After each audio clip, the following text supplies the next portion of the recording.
there are some questions where the answers won't change, irrespective of whether it is asked as per IPC or the same question is asked as per Bharatiya Nyaya Sanhita, the answers won't change. And in this lecture, I am going to tell you, while discussing all the important questions, what are the questions where the answers won't change and what are the questions where the answers will change depending on whether it is IPC or BNS. Okay, let's get started.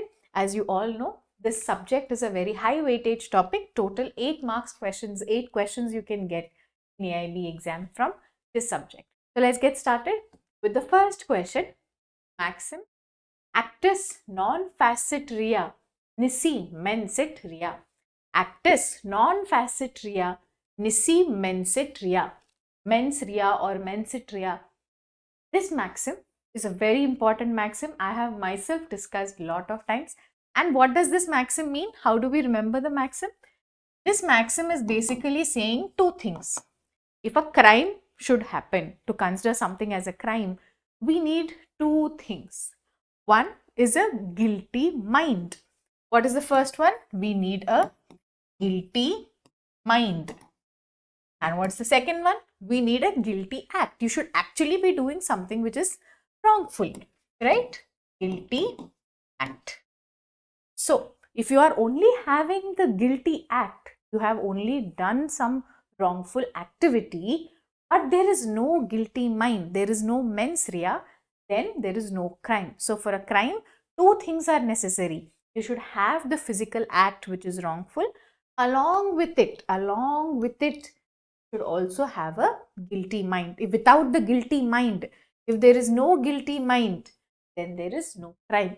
There can be no crime without a guilty mind. So answer is option B. And how will you remember it? You remember like this. Crime is equal to guilty mind plus guilty act.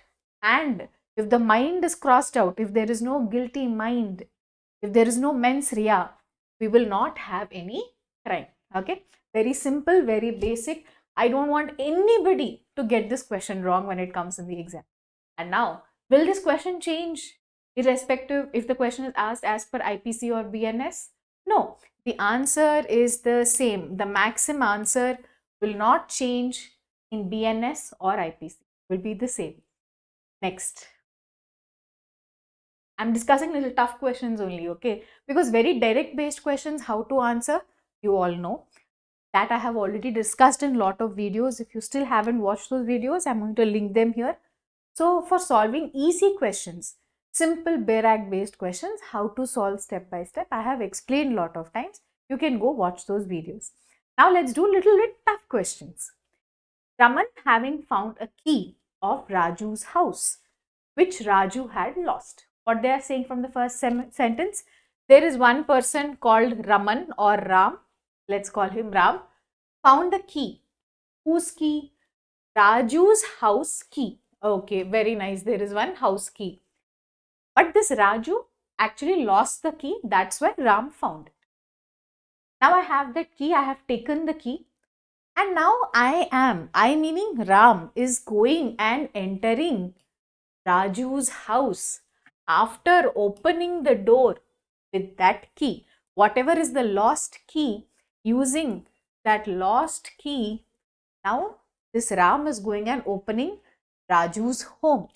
So here they are asking, this is Raju's home, Raj or Raju's home, which Ram is opening using this key, which is not a legal key. I have by mistake lost the key and somebody else picked it up. So now here they are asking, what is the offense? Here the offense is house breaking. This is a very important question, can be repeated again in the exam. That's why I am discussing this. The answer is house breaking. How will you remember? House, you are entering the house of a person without authority. That is called as house breaking. If he gave you the key, for example, Ram and Raju are friends and this key I have only given to you. You please go stay in my house. Then it is not house breaking. But if you are entering into somebody's house by breaking the door through the window or by creating some small hole and putting the key and or using key that you found illegally, If any of the methods that are given in the Bare Act are used, it's going to be called as housebreaking. Very important question. Okay. All of these questions I have discussed in detail the full course. The full course is available in 2 languages, Hindi and English. So if you're interested, please join the course. Lot of students are having this doubt, which I want to tell now. They are saying that, ma'am, we have only very little time left. Only 30 days left, 35 days left. Can we still do it? Don't worry about it. You will definitely do it. It is very much possible. We will give you a study plan, how to study. In the first 1 week, what all topics to cover, high weightage topics. After that, what topics, if you have more time in the end, what remaining topics you can cover. Like this, you will get a full strategy. Okay. So whoever is interested, you will have the details in the comment box. Definitely go and WhatsApp. Okay. Now, next question, section 82 of IPC is an illustration for dash. Now, section 82 IPC, what does it say? It is saying, for any child who is below 7 years of age, anything that that child does is not going to be a offense, not an offense. Anything done by a child who is under 7 years of age, 7 years, less than 7 years of age, will not be considered as an offense. This is what section 82 is saying. Now here they're not just asking what section 82 IPC is saying. This is an interlinked question. They are taking section 82 of IPC and linking it with Evidence Act. With which act? Evidence Act. Under Evidence Act, we have presumptions, and here we have to identify what type of presumption is section 82. And here the answer is option C, conclusive or irrebuttable presumption of law. So section 82 is saying that no matter what the actual facts of the case are, if the age of the child is less than 7 years, then under law, we are going to assume that there is no offense. Maybe he actually went and killed somebody. So the actual offense happened. So in law, if you see normally, the offense has happened. But we are going to have a presumption. We are having a presumption which is very different from the facts of the case. But under law, we are having a presumption. We are saying that even though actually murder happened, because the age of the child is less than 7 years, we will not call it a offense. Okay. So these type of interlinking questions they will ask in the exam. Especially, I think the same question may be repeated once again. That's why I'm discussing. Section 82 IPC is an irrebuttable presumption of law. Why it is irrebuttable? Because it is not dependent on facts of the case. This is conclusive. This cannot be changed. If the age is less than 7 years, there are no exceptions. This is conclusive. So that's why it is called an irrebuttable presumption. Okay. Let's see the next question. Oh, big question. But again, very, very important and very, very simple concept. Right of private defense. In every exam paper, I can give you guaranteely, in every exam paper from IPC, right to private defense is an important topic. Expected question will come. Now, in this question, what are they asking?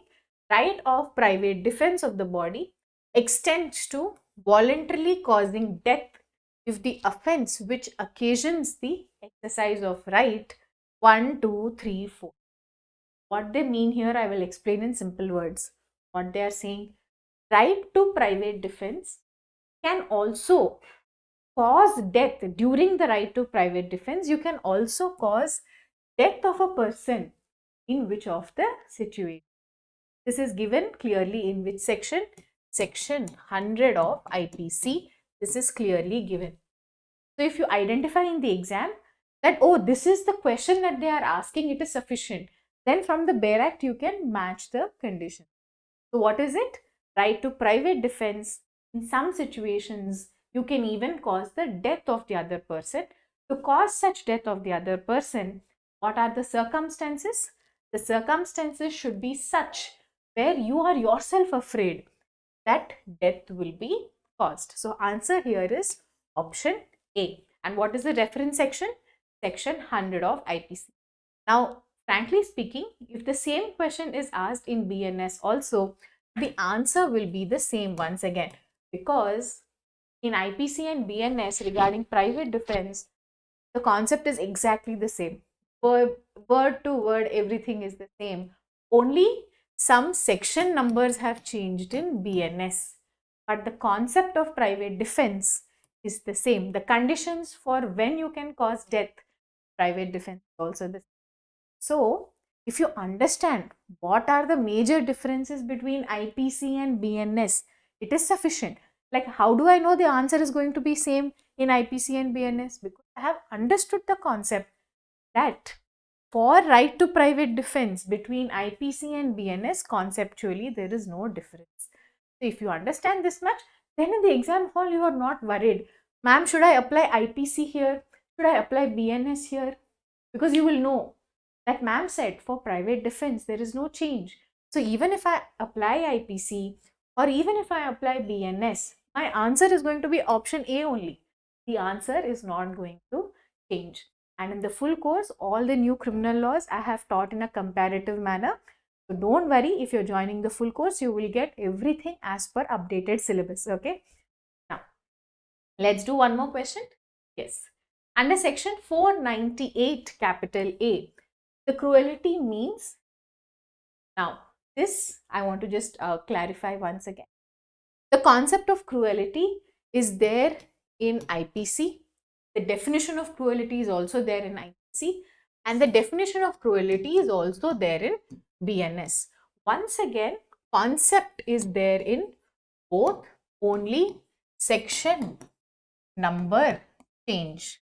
So the answer for this question, here they have given section 498 referring to IPC, but the same question if they ask now also under BNS, the answer will be the same. And what is the answer? Answer is option C, mental and physical torture. Cruelty definition was given in IPC also. It is still included. It is still there. In BNS also, concept is the same. Only section number has changed. And the answer here is also going to be the same. It will include mental torture and physical torture both. Okay.